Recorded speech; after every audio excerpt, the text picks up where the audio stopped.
इस देश के प्रधानमंत्री ने अपना गरीब विरोधी चेहरा पूरे देश के सामने बेनकाब कर दिया है। नरेंद्र मोदी गरीब विरोधी हैं। ये सच था और इस सच की पुष्टि आज खुद नरेंद्र मोदी ने कर दी है। लगातार झूठ बोलने का काम करते हैं। पहले हमारे मैनिफेस्टो में मुस्लिम लीग की छाप चिपका रहे थे, जब वो नहीं माना लोगों ने, जब वो नहीं चिपका तो अब बेतुकी बेवकूफ़ी की बातें करने लगे कि कांग्रेस कहती है हम लोगों की संपत्ति लेकर बांट देंगे गरीबों में।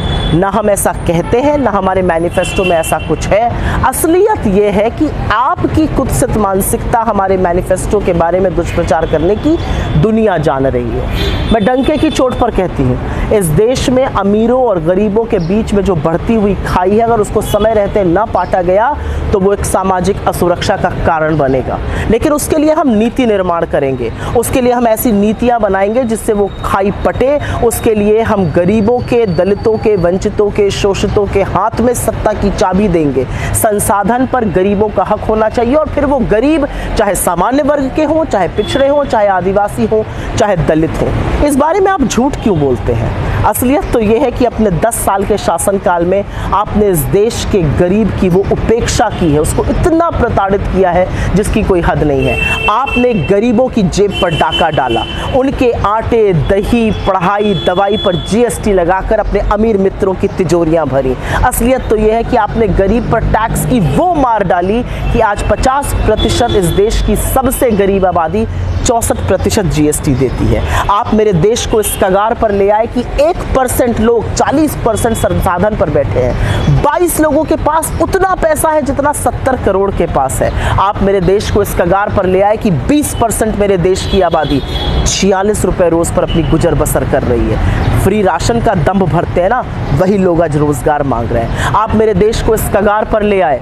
कि अपने मित्र को तो आपने एयरपोर्ट के बाद एयरपोर्ट दिए, लेकिन रेल के डब्बों में भेड़ बकरी की तरह इस देश के युवा, इस देश का मध्यम वर्ग, इस देश का निम्न मध्यम वर्ग, इस देश के गरीब को आपने ठूसने का काम किया है।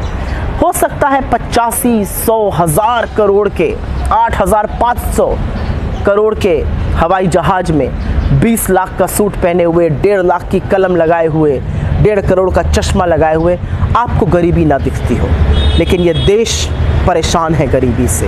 हर घंटे 2 किसान, हर घंटे 2 युवा गरीबी के कारण, आर्थिक तंगी के कारण आत्महत्या कर रहे हैं। तो हम प्रतिबद्ध हैं जातिगत जनगणना कराने के, आर्थिक और सामाजिक जनगणना कराने के, जिससे पता चले कि आखिर लोगों की हालत कितनी खराब है। तभी उनके लिए नीतियां बनेंगी, तभी उनके लिए योजनाएं बनेंगी और ये योजनाएं गरीब, सामान्य वर्ग के लिए, आदिवासी के लिए, दलित के लिए, पिछड़े के लिए बनेगी। आप पूरी दमखम से झूठ बोलिए क्योंकि वो आपकी आदत है, और हम पूरी शिद्दत से, पूरी ईमानदारी से इस देश के अमीरों और गरीबों की खाई को पाटने का काम करेंगे, बिना किसी से उनकी संपत्ति, बिना किसी से उनकी आय छीने, क्योंकि ये देश 2 टुकड़ों में बट नहीं सकता है। इस देश में अमीरों और गरीबों के बीच में वो खाई नहीं हो सकती है जिसको बनाने का काम आपने किया है। आप गरीब विरोधी शुरू से थे, आज आपने इस पर मोहर भी लगा दी।